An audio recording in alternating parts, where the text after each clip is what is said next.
कहीं सोचा था, कहीं शायद पढ़ लिया होगा, कहीं सुन लिया होगा कि नहीं आईएएस ऑफिसर नाम की कोई चीज़ होती है।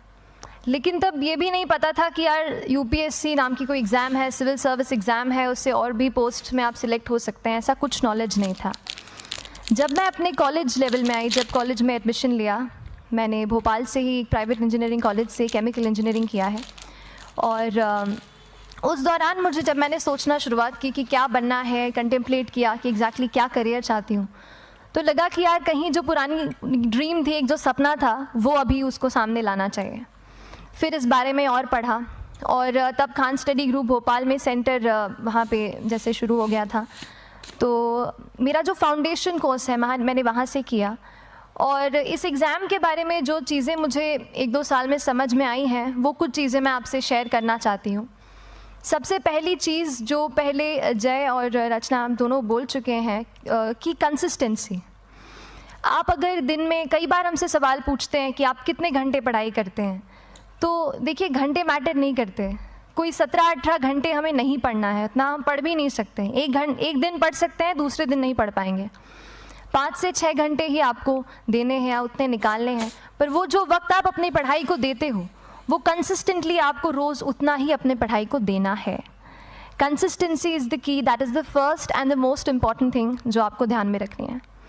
दूसरी चीज़ इस एग्ज़ाम में मुझे लगता है इक्वली इम्पॉर्टेंट है, क्योंकि ये जर्नी लंबी होती है। जैसे एग्ज़ाम ही 1 साल तक चलती है, आप प्रीलिम्स देते हैं, फिर आप मेंस देते हैं, आप इंटरव्यू में जाते हैं पर्सनालिटी टेस्ट के लिए, तो एग्ज़ाम 1 साल तक खुद चलती है। उसके पहले मान लीजिए आप 1-1.5-2 साल पहले से प्रिपेयर कर रहे हो, तो ये जर्नी काफ़ी लंबी रहती है। उस जर्नी में मेंटली अपने आप को मोटिवेट रखना, अपने आप को बूस्ट करते रहना, वो भी इक्वली इम्पॉर्टेंट है। और इसीलिए अपने आप पर भरोसा बेहद ज़रूरी है। You need to have a faith in yourself कि अगर आपने इसमें कदम रखा है, अगर आपने सोचा है कि आप सिविल सर्विस एग्ज़ाम देना चाहते हैं और देंगे, तो आपको ये ठान के उसमें जाना है कि हाँ मैं ये कर सकता या कर सकती हूँ।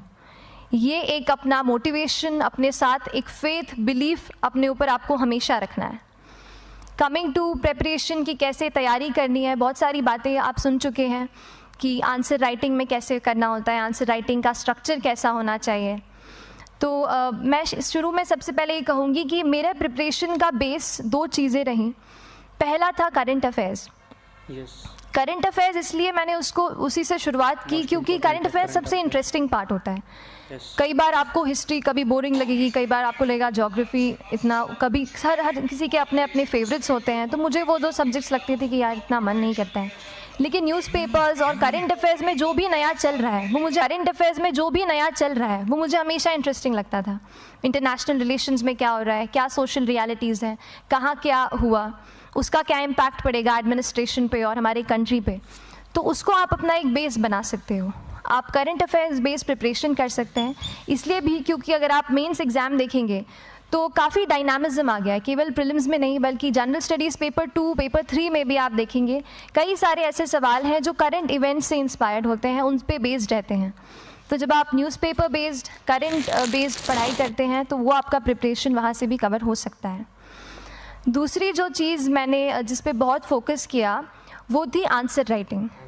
तो आंसर राइटिंग का, जैसे खान सर बता रहे थे कि आंसर राइटिंग की प्रैक्टिस बहुत की, ये था कि जब मैं हमेशा प्रीलिम्स का कोई भी पेपर टेस्ट देती थी, हम मॉक टेस्ट देते हैं, तो मॉक टेस्ट देती थी तो हमेशा मेरे मार्क्स करीब 90 to 110, 120, इससे ऊपर मेरे कभी मार्क्स नहीं जाते थे। तो मुझे हमेशा ये डर था कि यार प्रीलिम्स में कहीं मेरा कुछ, क्योंकि कट ऑफ भी इसी कुछ रेंज में जाता है, तो हमेशा लगता था कि यार कुछ गड़बड़ यहाँ ना हो जाए। लेकिन जब मैंने आंसर राइटिंग की और मेंस एग्ज़ाम के बारे में जाना, तब मुझे लगा कि आंसर राइटिंग एक ऐसी चीज़ है, मेंस एक ऐसा फेज़ है सिविल सर्विस एग्ज़ाम का जहाँ पे आप अच्छे से तैयारी कर सकते हैं। And if you have written the answers, if you know कि you have covered the points well, if you have included उसमें कुछ आपने facts, international reports, government schemes, आपने कुछ ऐसे उसमें सॉल्व भी डाला है, तो जो रिज़ल्ट आएगा वो सेटिस्फैक्ट्री ही आएगा, अच्छा ही आएगा। तो मेंस एक ऐसा पार्ट है जिस पे आप काफ़ी बैंक ऑन कर सकते हो। मैं जब पर्सनालिटी टेस्ट भी मैंने दिया, तो इस बार भी आप नंबर्स देखेंगे तो आसपास की रैंक के हिसाब से मेरे नंबर्स उसमें कम हैं, लेकिन it is just the general studies and the answer writing part, जो मेंस के जो वो है मार्क्स हैं या मेंस का जो एक फैक्टर रहा, वो मेरे लिए सबसे ज़्यादा इंपॉर्टेंट डिसाइडिंग फैक्टर रहा है। तो अपना एक्सपीरियंस यही बताऊँगी कि आंसर राइटिंग पर आप विशेष फोकस कीजिए। जैसा स्ट्रक्चर आपको बता ही चुके हैं कि इंट्रोडक्शन में कैसे आपको शॉर्ट रखना है बॉडी एंड देन कंक्लूजन, उसमें छोटी चीज़ जैसे मैं अभी मेंशन कर रही थी, आप एक इंश्योर कीजिए कि देखिए जो भी एग्जामिनर आपकी कॉपी चेक कर रहे हैं वो दिन में 10, 15, 20 कॉपीज़ चेक कर रहे हैं, तो उन सब से आपको अलग कैसे आप अपनी कॉपी दिखा सकते हो, ये चीज़ आपका प्रेजेंटेशन और आप जिस तरीके से आंसर लिखते हो कंटेंट को वो मैटर करेगा। आप इंश्योर कर सकते हैं कि आपके आंसर में कुछ फैक्ट्स नीट पी